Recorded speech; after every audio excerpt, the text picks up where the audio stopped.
अगर आप भी चाहते हैं कि आरसीएम म्यूजिक के वीडियो सबसे पहले आप तक पहुंचे, तो लाल बटन को दबा के चैनल को सब्सक्राइब जरूर करें और साथ में बेल आइकन को दबाना ना भूलें।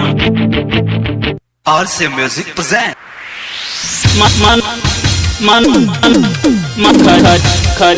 खरिहानी में कौन गलत खरिहानी में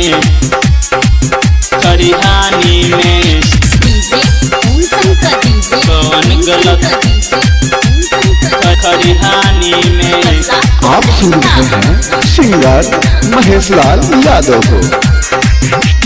मनला न बतिया बड़ा बड़ी घटिया देवरा देखेला खरिहानी में। मनला न बतिया बड़ा बड़ी घटिया देवरा देखेला खरिहानी में। कौन गलतिया कैनी करे जा मार करवैल ससुरारी में। कौन गलतिया कैनी करे जा मार करवैल ससुरारी में। मनला न बतिया बड़ा बड़ी घटिया देवरा देखेला खरिहानी में। मनला न बतिया बड़ा बड़ी घटिया देवरा देखेला खरिहानी में। कौन गलतिया कैनी करे जा मार करवैल ससुरारी में। कौन गलतिया कैनी करे जा मार करवैल ससुरारी में।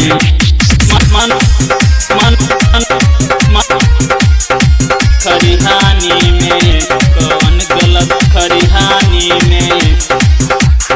खरिहानी में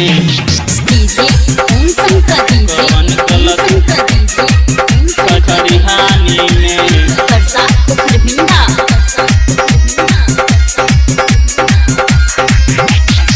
सारा बात जाके बताही अपना भाई के। मिले गइल रहे बहरी अरवा बुलाई के। सारा बात जाके बताही अपना भाई के। मिले गइल रहे बहरी अरवा बुलाई के। कैसे कहीं बतिया धड़केला छतिया देखल बाऊ बगवानी में। कैसे कहीं बतिया धड़केला छतिया देखल बाऊ बगवानी में। कौन गलतिया कैनी करे जा मार करवैल ससुरारी में। कौन गलती हम कैनी करे जा मार करवैल ससुरारी में।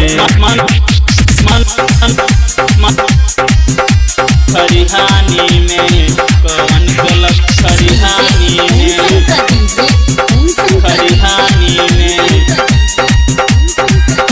कौन गलत खरिहानी में। यादो महेश कहीं तोहरा से बतिया मिल के कहेला जब धड़केला छतिया।